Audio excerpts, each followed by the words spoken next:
నమస్తే SDV news కి స్వాగతం. నేను సుధా. బులెటిన్ల ముందుగా హెడ్లైన్స్.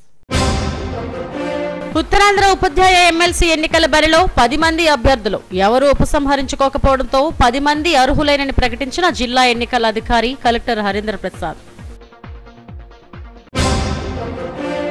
పర్యాటకులను ఆకట్టుకునేలా ఈవెంట్స్ ప్రమోట్ చేయాలి. టూరిజం శాఖ సమీక్షలో సీఎం చంద్రబాబు.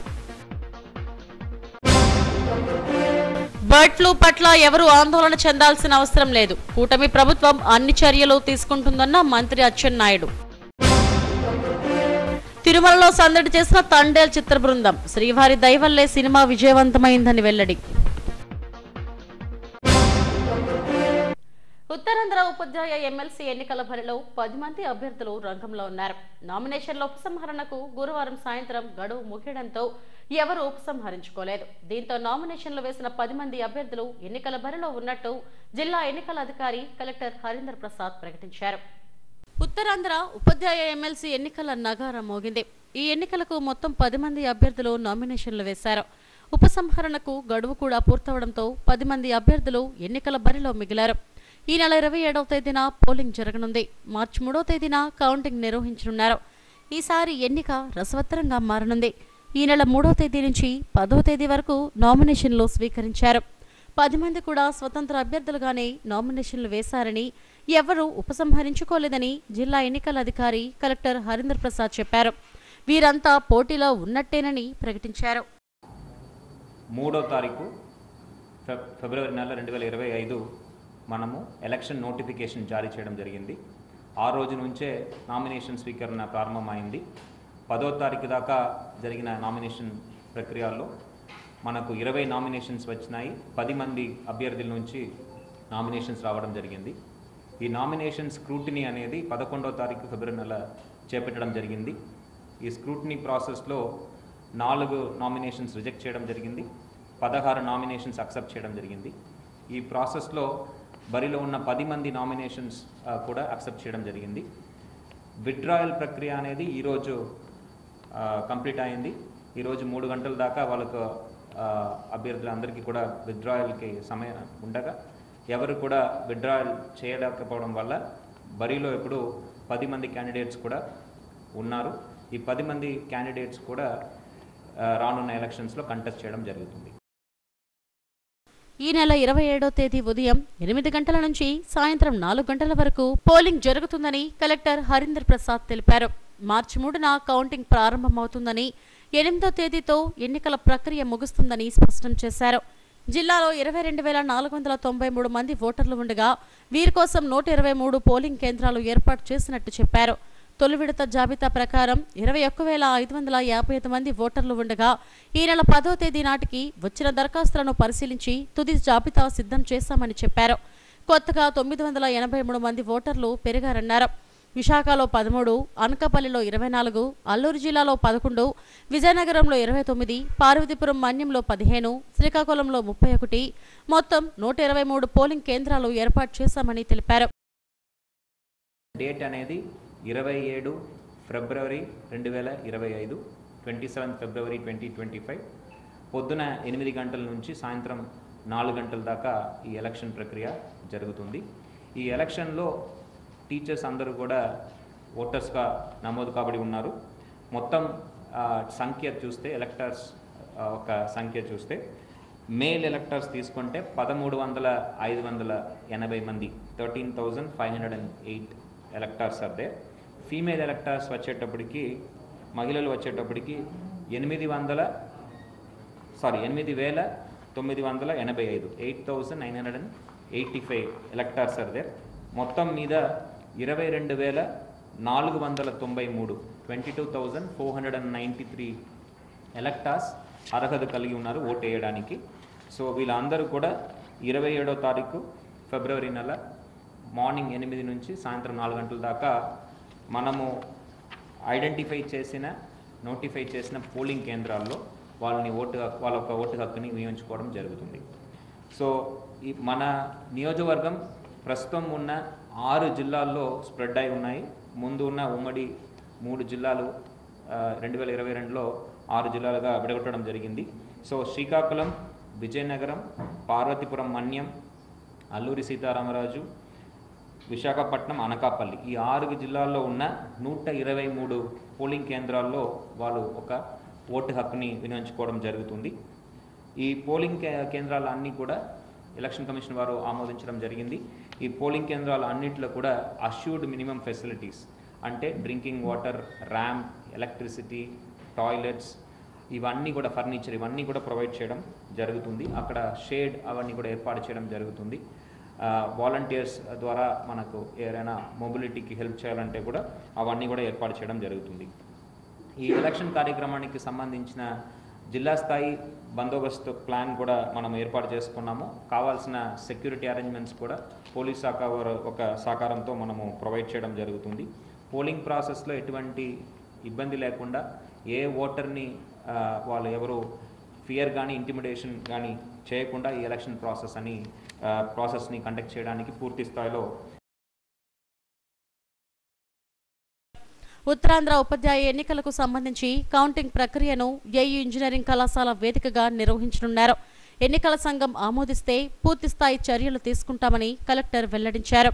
పోలింగ్కు 48 గంటల ముందుగానే సైలెంట్ పీరియడ్ అమల్లోకి వస్తుందని చెప్పారు. ఎన్నికలు సజావుగా నిర్వహించేందుకు అన్ని చర్యలు తీసుకుంటామని, బందోబస్తు ఏర్పాటు చేశామని డీసీపీ అజిత వెల్లడించారు. కౌన్సిల్కి సంబంధించుకొని మనం పోలీస్ డిప్లాయ్మెంట్ ప్లాన్ ఫైనలైజ్ చేయడం జరిగింది. ఎలక్షన్ కమిషన్ ఆఫ్ ఇండియా నియమావళికి అనుగుణంగా స్కేల్ ఆఫ్ డిప్లాయ్మెంట్ ఆచరించి డిప్లాయ్మెంట్ ప్లాన్ ప్రిపేర్ చేయడం జరిగింది. ఈ అన్ని reception centres, counting centres and strong rooms అన్నిట్లోనూ డిప్లాయ్మెంట్ సరిగ్గా చేసుకోవడం జరుగుతుంది. మొత్తం 13 పోలింగ్ స్టేషన్స్ ఉన్నాయి మనకి విశాఖపట్నం డిస్ట్రిక్ట్ పరిధిలో. సో ఇక్కడ ప్రాపర్గా డిప్లాయ్మెంట్ చేయడం జరుగుతుంది. అండ్ యాజ్ మనందరికీ తెలుసు model code of conduct 8th March వరకు ఉంటుంది. సో ఆ పీరియడ్లో మనం as per election model code of conduct rules and representation of people's act and IPC sections ప్రకారం ఎన్నికల బరిలో 10 మంది అభ్యర్థులు రంగంలో ఉన్నారు. కోసూరి రాధాకృష్ణ, పాకలపాటి రఘువర్మ, సత్తులూరి శ్రీరంగ పద్మావతి, కోరెడ్ల విజయగౌరి, నూకల సూర్యప్రకాష్, రాయల సత్యనారాయణ, గాదె శ్రీనివాసరాయుడు, పోతల దుర్గారావు, పెదిపెంకి శివప్రసాద్, సుంకర శ్రీనివాసరావులు పోటీలో ఉన్నారు. ఈ ఏడాది టూరిజం శాఖలో 20% వృద్ధి రేటు సాధించాలని ముఖ్యమంత్రి చంద్రబాబు ఆదేశించారు. టెంట్ సిటీలుగా గండికోట, సూర్యలంక, లంసింగి ప్రాంతాలను అభివృద్ధి చేయాలని సూచించారు. టూరిజం, కల్చరల్ రంగాల్లో ఈవెంట్ క్యాలెండర్ ప్రకారం కార్యక్రమాలు నిర్వహించాలని ఆదేశించారు. సచివాలయంలో పర్యాటక శాఖపై ఆయన సమీక్షించారు. కూటమి ప్రభుత్వం వచ్చిన తర్వాత 6 నెలల్లోనే రాష్ట్రానికి 1217 కోట్లకు సంబంధించిన ఒప్పందాలు జరిగాయని చెప్పారు. 45 కోట్లతో 11 టూరిజం హోటళ్లకు మరమ్మతులు చేపట్టినట్టు అధికారులు సీఎంకు వివరించారు. కేంద్ర ప్రభుత్వం అమలు చేస్తున్న ప్రసాద్ పథకంలో అన్నవరం, గండికోట, అఖండ గోదావరి, స్వదేశీ దర్శన్ 2.0 కింద అరకు, లంసింగిలను అభివృద్ధి చేస్తున్నట్టు చెప్పారు. ఛాలెంజ్ బేస్డ్ డెస్టినేషన్ డెవలప్మెంట్ కింద అహోబిలం, నాగార్జున సాగర్లు ఎంపికైనట్టు వెల్లడించారు. పర్యాటకులను ఆకట్టుకునేలా ఈవెంట్స్ నిర్వహించాలని సీఎం చంద్రబాబు ఆదేశించారు. ఈ ప్రక్రియను 90 రోజుల్లో పూర్తి చేయాలన్నారు.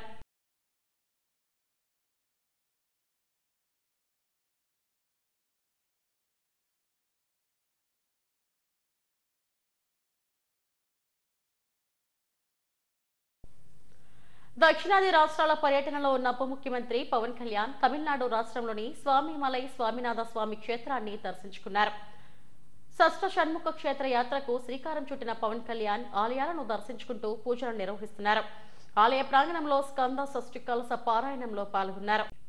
ఈ ఆలయంలో వెలిసిన సుందరేశ్వరని స్వామి, మీనాక్షి అమ్మవార్లకు ప్రత్యేక పూజలు నిర్వహించారు. ఆయనతో పాటు కుమారుడు అఖిరానందన్, టీటీడీ బోర్డు సభ్యుడు ఆనంద్ సాయిలు ఉన్నారు.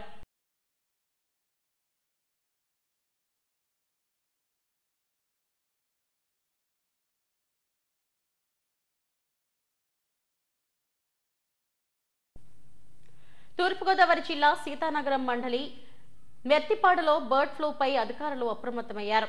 రెడ్ జోన్ గా ప్రకటించడంతో కోళ్ల ఫారాల వద్ద ఫ్లెక్సీలు పెట్టి నిషేధిత ప్రాంతంగా అధికారులు డేంజర్ గుర్తులను పెట్టారు. ప్రజలను అప్రమత్తం చేస్తూ పోలీసులు, వైద్యులు మైకుల ద్వారా ప్రచారం చేస్తున్నారు.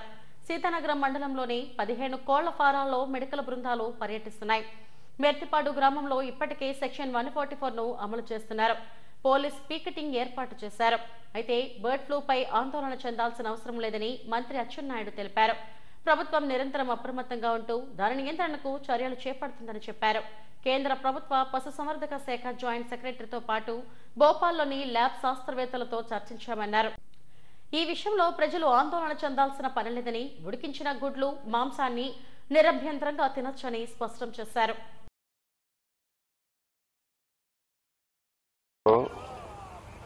ఏలూరు జిల్లా బాదంపూడిలో 2.2 లక్షల కోళ్లు చనిపోయినట్టుగా మాకు సమాచారం వచ్చింది.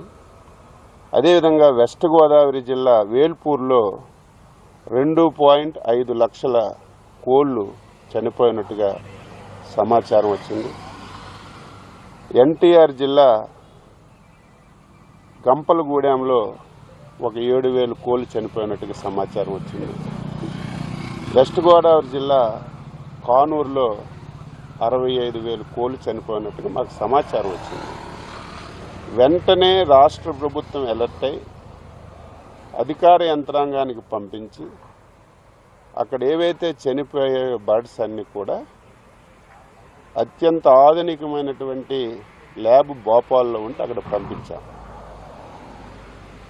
అసలు ఏ కారణంతో చనిపోతున్నాయి, ఏ వ్యాధితో చనిపోతున్నాయని పంపించిన తర్వాత నిన్న రిపోర్ట్ కూడా వచ్చింది. అవి బర్డ్ ఫ్లూతో కూడా చనిపోయాయని చెప్పి రిపోర్ట్ వచ్చింది. వెంటనే డిపార్ట్మెంట్కి అలర్ట్ చేసి మళ్ళీ ఈ పౌల్ట్రీల్లో ఇంకేమైనా మిగిలిన్నాయా అని చెప్పి పంపిస్తే 14,000 కోళ్ళు ఇంక మిగిలుంటే ఒక 340 గుడ్లు ఈ 4 పౌల్ట్రీస్లో ఉంటే అవన్నీ తీసి మనమే చంపి పోర్చడం జరిగింది. ఈరోజు రాష్ట్రంలో 10 కోట్ల చిల్లర కోళ్ళు ఉంటే దాదాపుగా 5,42,000 కోట్లకి ఈ ఫ్లూ వచ్చి చనిపోయినట్టుగా మనకి రిపోర్ట్ వచ్చింది. 5,42,000 టోటల్గా ఉన్నవి 10,78,00,000. సోషల్ మీడియాలో చాలా విపరీతమైన ప్రచారం వస్తుంది, మీడియాలో విపరీతమైన ప్రచారం వస్తుంది. 40 లక్షలు చనిపోయాయని కూడా ఈరోజు ప్రచారం వచ్చాయి. ఎక్కడ దాపరికి ఉండదు. 40 లక్షల కోళ్ళు చనిపోతే అవి పోడ్చాలంటే ఎంత పెద్ద గోతులు తవ్వాలి? ఎక్కడ దాపరికి ఉండదు కదా, ఫొటోస్ అయినా బయటకు వస్తాయి కదా. కానీ ప్రచారం జరుగుతుంది, దాన్ని నేను తప్పు పట్టడం లేదు. ఇదేంటంటే ఎప్పుడు కూడా తక్కువ టెంపరేచర్ ఉండేటప్పుడు ఇది వచ్చినటువంటి పరిస్థితులు ఎక్కడ ఉంటాయి. అయితే రాష్ట్ర ప్రభుత్వం ముందుగా మేల్కొని దీన్ని మనం ల్యాబ్కు పంపించాం. ఏవైతే ఈ పౌల్ట్రీస్లో వచ్చాయో ఆ పౌల్ట్రీస్ అన్నీ రెడ్ జోన్లోకి తీసుకొచ్చాం. ఆ పౌల్ట్రీస్కి దగ్గర ఉన్నటువంటి 10 కిలోమీటర్లో షాపులన్నీ కూడా క్లోజ్ చేయించాం. మిగతా దగ్గర ఎక్కడ కూడా ఈరోజు కొన్ని దగ్గరలో అయితే ఇంకా ప్యానిక్ అయి 10-15 రోజులు కోళ్ళు తినొద్దు, గుడ్లు తినొద్దని టామ్టామ్లు వేయించేస్తున్నారు. తిరుమల శ్రీవారిని తండేల్ చిత్ర బృందం దర్శించుకుంది. చిత్ర నటీనటులు నాగ చైతన్య, సాయి పల్లవి, నిర్మాతలు అల్లు అరవింద్, బన్నీవాసు, దర్శకుడు చందు మొండేటిలో స్వామివారిని దర్శించుకుని పూజలు చేశారు. ఆలయ అధికారులు స్వాగతం పలికి దర్శన ఏర్పాట్లు చేశారు.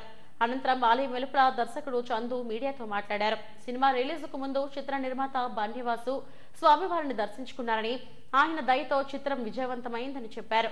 అందుకే మళ్లీ స్వామివారిని దర్శించుకుని మొక్కులు చెల్లించుకున్నామని వెల్లడించారు.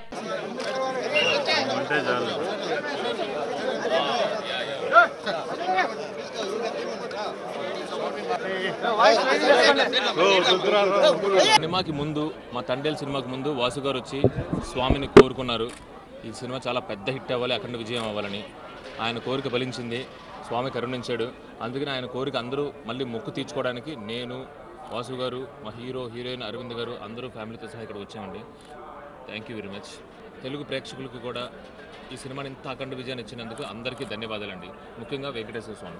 ఖచ్చితంగా ఒకవేళ ఎన్ని అడ్డంకులు వచ్చినా, ఎలాంటిది వచ్చినా కానీ స్వామి అవన్నీ తీసేసి మా సినిమాని పెద్ద సక్సెస్ని చేసి ఇచ్చారు ఆయన. అందుకనే అండి మళ్ళీ ఈయన కోరుకున్న మొక్కు మా కోసం, వాసు గారు ఈ సినిమా కోసం కోరుకున్న మొక్కుని తీర్చడానికి తండేల్ టీం అంతా ఇక్కడికి వచ్చింది.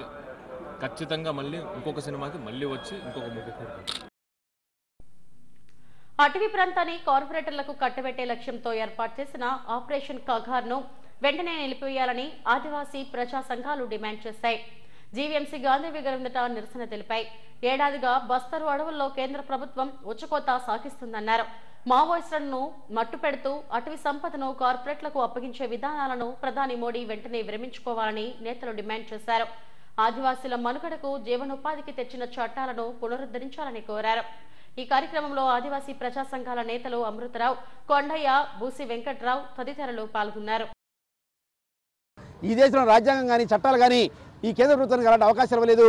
కాబట్టి కేంద్ర ప్రభుత్వం రాజ్యాంగ వ్యతిరేకంగా, చట్ట వ్యతిరేకంగా చేస్తున్నటువంటి ఈ చర్యల మీద సుప్రీంకోర్టు వెంటనే జోక్యం చేసుకుని సిట్టింగ్ జడ్జి తోటి విచారణ జరిపించి వాళ్ళందరి మీద కూడా క్రిమినల్ కేసు పెట్టి శిక్షించాలని చెప్పేసి డిమాండ్ చేస్తున్నాం. వెంటనే ఈ ఆపరేషన్ కగార్ని కేంద్ర సుప్రీంకోర్టు కూడా రద్దు చేసేటువంటి చర్యలు తీసుకోవాలని చెప్పి డిమాండ్ చేస్తున్నాం. అదేవిధంగా ఈ దేశంలో ఉన్నటువంటి వామపక్ష పార్టీలు కానీ, ప్రజా సంఘాలు కానీ, ఆదివాసీ సంఘాలు కానీ, దళిత సంఘాలు కానీ, లేదా మావోయిస్టులు కానీ ఈ దేశంలో ప్రజల యొక్క సమస్యల మీద పోరాటం చేస్తున్నారు. మావోయిస్టులు అక్కడ ఉన్నటువంటి ఆదివాసీ సమస్యలు పనిచేస్తున్నారు. అక్కడ ఆదివాసీ సమస్యటువంటి భూమి సమస్య కానీ, నీరు సమస్య కానీ, అక్కడ ఆదివాసులకి అనేక రకాల హక్కుల సమస్యలు దీన్ని కూడా అటవీ హక్కుల చట్టాన్ని అమలు చేయలేదు, పీసా చట్టాన్ని అమలు చేయలేదు, ఆదివాసీ హక్కులు కల్పించలేదు. ఆదివాసీ జీవనాన్ని మెరుగుపరచడానికి ఏ రకమైన చర్యలు ఈ కేంద్ర ప్రభుత్వం చేపట్టలేని నేపథ్యంలోనే, ఆదివాసీలను అక్కడి నుంచి తరివేయడానికి కుట్ర చేస్తున్న నేపథ్యంలోనే వాళ్ళు సంఘాలుగా ఏర్పడ్డారు. మావోయిస్టుల ఆధ్వర్యంలో అక్కడ సంఘాలుగా పనిచేస్తూ ఉన్నారు. కాబట్టి అక్కడ సమస్యల పరిష్కారం కోసం పురుగుడు ద్వారా మాత్రమే దాన్ని ఎదుర్కోగలరు. అంతే తప్ప 2026 మార్చి కల్లా దీన్ని అంతం చేస్తాను, దాన్ని అంతం చేస్తానని కేంద్ర హోంమంత్రి సైతం ప్రకటించడం చాలా చికిచాటు. షెడ్యూల్ 5, 6లో నివసిస్తున్నటువంటి ఆదివాసీ ప్రజలకి ప్రత్యేకమైనటువంటి హక్కులు కల్పించాడు బాబాసాహెబ్ అంబేద్కర్ గారు. ఆ హక్కులన్నిటినీ కాలరాయటం కోసం అక్కడ ఉన్నటువంటి చట్టాలని తొంగలోకి తొక్కి ఆ ప్రాంతంలో ఉన్నటువంటి అపారమైనటువంటి ఖనిజ సంపదని చట్టాలకు వ్యతిరేకంగా అదానీ అంబానీలకి దోచిపెట్టడం కోసం 5th షెడ్యూల్ ఏరియాలో నివసిస్తున్నటువంటి ఆదివాసీలు ఖాళీ చేయడం కోసం ప్రభుత్వం చేపట్టినటువంటి తుపాకీ చర్యే ఆపరేషన్ కగార్. తుపాకీలతో కాల్చి చంపడానికే ఈ ఆపరేషన్ కగార్ అని ఈ ప్రభుత్వం ప్రకటించినటువంటి మొదటి రోజు ఆపరేషన్ కగార్లో చనిపోయినటువంటి వ్యక్తి ఎవరో తెలుసండి? 6 నెలల పసిపాప. 6 నెలల పసిపాప ఇవాళ నక్సలైట్ ఉద్యమంలో ఉందా? తుపాకీ పట్టుకుందా? ఇది ఈ ఆపరేషన్ కగార్లో చేసేది. ఆదివాసీలని అంతమొందించేటువంటి ఈ ఆపరేషన్ కగారిని వెంటనే నిలిపివేయాలని, ఇప్పటి వరకు ఆపరేషన్ కగారు, గ్రీన్ హంట్లు లేదా సల్వాదడం పేరుతో జరిగినటువంటి ఆదివాసీ హత్యల మీద సుప్రీంకోర్టు సిట్టింగ్ న్యాయమూర్తితో విచారణ జరిపించాలని వ్యవసాయ ఐక్యవేదిక డిమాండ్ చేస్తుంది. మాఘమాస పౌర్ణమిని పురస్కరించుకుని తిరుమలలో పౌర్ణమి గరుడ సేవ వైభవంగా జరిగింది. ప్రతి నెల పౌర్ణమి సందర్భంగా టీటీడీ పౌర్ణమి గరుడ సేవను నిర్వహించడం ఆనవాయితీగా వస్తుంది. రాత్రి 7 నుంచి 9 గంటల మధ్యలో సర్వాలంకరణ భూషితుడైన మలయప్ప స్వామివారు గరుడునిపై తిరుమాడ వీధుల్లో విహరిస్తూ భక్తులకు దర్శనమిచ్చారు. ఈ కార్యక్రమంలో పెద్ద జిఆర్ స్వామి, చిన్న జిఆర్ స్వామిజీ, అత్ర పీఓ వెంకయ్య చౌదరి తదితరులు పాల్గొన్నారు.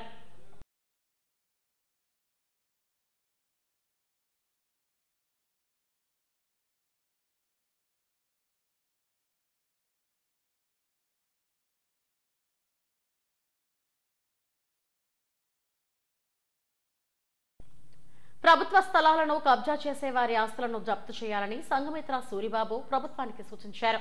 జీవీఎంసీ గాంధీ విగ్రహం ఎదుట అవగాహన ఉద్యమాన్ని ఆయన ప్రారంభించారు. 3 రోజుల పాటు ఉద్యమం కొనసాగుతుందని తెలిపారు. ప్రభుత్వాస్తులను ప్రజలు, ఉద్యోగులు కాపాడుకున్నప్పుడే సమాజం అభివృద్ధి చెందుతుందన్నారు. ఈ కార్యక్రమంలో బ్రహ్మకుమారి రమాదేవి, ప్రజా గాయకుడు దేవిశ్రీ, సంఘమిత్ర సేవా సైన్యం పాల్గొంది. 22 సంవత్సరాలుగా సమాజంలో ఒక మంచి మార్పులు రావాలని చెప్పేసి అవగాహన మా చైతన్య రథాల ద్వారా ప్రచారం చేస్తున్నాము. అందులో భాగంగా ఈ దేశం ఫ్యూచర్లో మంచి వాళ్ళందరూ ఆనందంగా ఉండాలని, చెడ్డవారు మంచిగా మారాలని 11 రకాల ఉద్యమాలు మొదలుపెట్టామండి. ఈ ఉద్యమాలు ఇందులో మొదటిది అది చెప్పాము, ఇందులో 5వది. దీని తాలూకా ముఖ్య సారాంశం ఏంటంటే ఇది ప్రభుత్వ సంస్థల ప్రైవేటీకరణ. ప్రభుత్వ సంస్థలు ఊరకనే ప్రభుత్వాలు, ఏ ప్రభుత్వాలు కానీ ఎవరు ఊరకనే ప్రైవేటీకరణ చేయమండి. అది లాస్ అయితే, ఇబ్బందులు గురైతే అది ప్రైవేటు పరం చేస్తే మంచిది కదా అని ఆ లోపం చేస్తారు. అది లాస్ అవడానికి గల కారణాలు క్షుణ్ణంగా విడివిడిగా ఇక్కడ పెట్టామండి. అది దానికి కారణాలు ఏంటో, ఎందుకంటే ఏ ప్రభుత్వ సంస్థ ఒక ఉమ్మడి కుటుంబం లాంటిది. ఉమ్మడి కుటుంబంలో అందరూ కష్టపడితే చక్కగా కుటుంబం బాగుంటుంది. ఉమ్మడి కుటుంబంలో సగం మంది కష్టపడి మిగతా వాళ్ళు దోబరా చేస్తే అది రోడ్డున పడుతుంది. అలాగే ప్రభుత్వ సంస్థ కూడా అందులో ఉన్న వాళ్ళు అందరూ కష్టంగా పనిచేసి ఎవరైనా సరే అది అక్రమంగా అందులో పందికొక్కలా తినేసి మొత్తం టోటల్ పాడు చేస్తుంటే వాళ్ళు పట్టుకొని వాళ్ళే కాపాడుకోవాలి. ఎవరి ప్రభుత్వ సంస్థలైనా వాళ్ళే కాపాడుకుంటే ప్రాబ్లం ఉండదు. దాని గురించి ప్రభుత్వాలు కానీ ప్రజలు కానీ దానికి సంబంధం ఉండదు. 11 ఉద్యమాలకి కూడా విజయం కలిగి తీరుతుంది.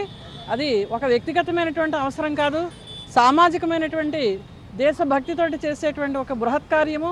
ఈ కార్యంలో ప్రతి ఒక్క మానవుడు కూడా దీనికి తల వంచి శిరస్సు వంచి నమస్కరించాల్సిందే. ఈరోజు భారతదేశం యొక్క ఆర్థిక వ్యవస్థ చాలా పటిష్టమైనది.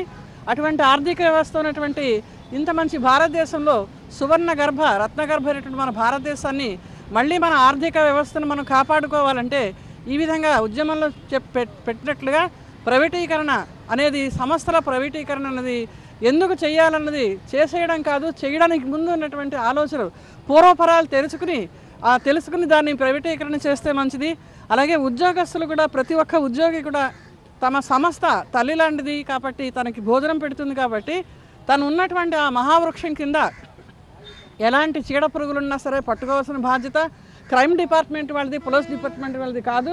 అది ప్రత్యేకించి ఒక మానవునిగా సామాజిక నైతిక బాధ్యతలను మనం అందరం కూడా నిజాయితీగా నడిపించడానికి, ఎవరైతే అక్రమంగా నడవకుండా సక్రమంగా నడిచే విధానంలో లేకుండా ఉన్న వాళ్ళకి తప్పకుండా పెద్దవాళ్ళ యొక్క దృష్టిలో తీసుకొచ్చి ఆ కంపెనీ లేదా ఆ సంస్థని కాపాడుకోవాల్సిన బాధ్యత అందులో ఉన్న ఉద్యోగస్తులకే ఉంది.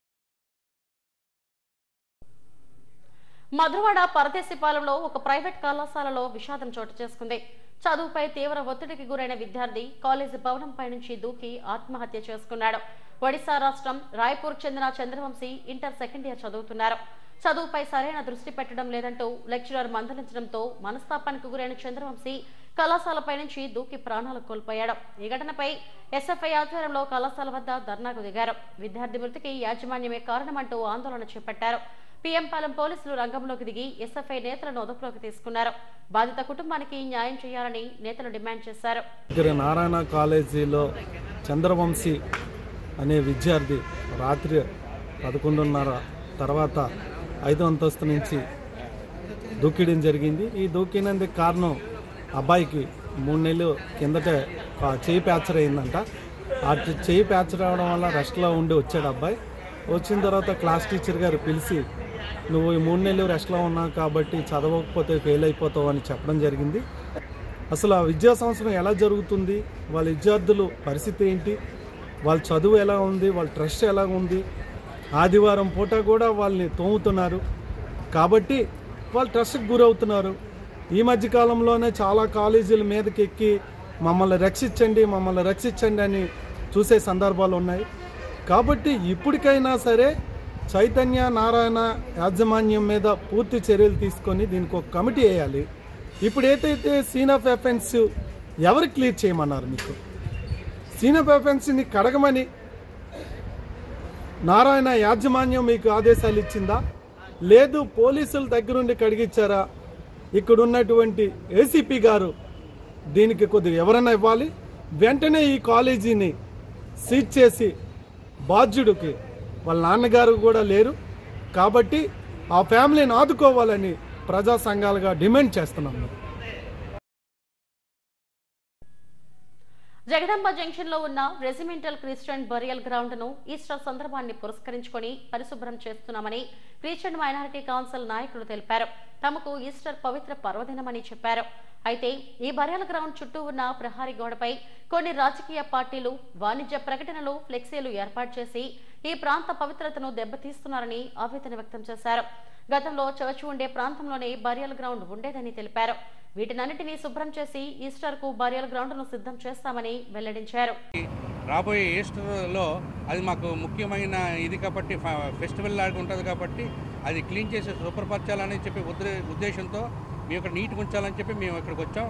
దానికోసం మేము చేస్తున్నాం, కార్యక్రమాన్ని ఏర్పాటు చేసాం. మేము క్రైస్తవ స్వచ్ఛంద సంస్థ క్రైస్తవ సామాజిక కార్యక్రమాలు చేపడుతున్నాం. చాలా విషయాలు క్రైస్తవ సమాజాలు ఎదుర్కొంటున్న సమస్యల పట్ల మేము కొంత పోరాడుతున్నాం. అలాగే ప్రభుత్వం ద్వారా న్యాయ సహకారం తీసుకుంటున్నాం. ముఖ్యంగా ఈ రెజిమెంటల్ లైన్స్ సెమిటరీ అనేది చాలా ప్రాచీనమైనది. ఇది చాలా ప్రాచీనమైనది. ఇది చాలా మాకు బరియల్ గ్రౌండ్ అనేది చాలా పవిత్రమైనది. మాకు చర్చిలంత విలువ బరియల్ గ్రౌండ్స్ అంతా పవిత్రం ఉంది. పురాతన దినాల్లో చర్చిలోనే బరియల్ గ్రౌండ్ ఉండేది. మాకు అంత ప్రాధాన్యత కనుక ఇది చాలా కారణాల వలన ఇది చాలా ఇబ్బందులు గురవుతుంది. అంటే ఈ గోడల మీద వేరే వేరే విషయాలు రాయడం చూడండి, దేవాలయం మీద వేరే మాటలు రాయకూడదు. కానీ ఈ మధ్యకాలంలో ఈ గోడల మీద వేరే వేరే విషయాలు రాసి క్రైస్తవ మనోభావాలు దెబ్బతినేలా చేయడం, అలాగే ఇక్కడ కొన్ని రాజకీయ పార్టీలు కూడా ఫ్లెక్సీలు పెట్టి చాలా అపవిత్రపరచడం జరుగుతుంది. హెడ్లైన్స్ మరోసారి. ఉత్తరాంధ్ర ఉపాధ్యాయ ఎమ్మెల్సీ ఎన్నికల బరిలో 10 మంది అభ్యర్థులు ఎవరూ ఉపసంహరించుకోకపోవడంతో 10 మంది అర్హులైనని ప్రకటించిన జిల్లా ఎన్నికల అధికారి కలెక్టర్ హరీంద్ర ప్రసాద్. పర్యాటకులను ఆకట్టుకునేలా ఈవెంట్స్ ప్రమోట్ చేయాలి. టూరిజం శాఖ సమీక్షలో సీఎం చంద్రబాబు. బర్డ్ ఫ్లూ పట్ల ఎవరూ ఆందోళన చెందాల్సిన అవసరం లేదు. కూటమి ప్రభుత్వం అన్ని చర్యలు తీసుకుంటుందన్న మంత్రి అచ్చెన్నాయుడు. తిరుమలలో సందడి చేసిన తండేల్ చిత్ర బృందం. శ్రీవారి దయవల్లే సినిమా విజయవంతమైందని వెల్లడి. ఇవి ఇప్పటివరకు నా బులెటిన్ అప్డేట్స్. మరిన్ని వార్తా విశేషాల కోసం చూస్తూనే ఉండండి ఎస్టీవీ న్యూస్. నమస్తే.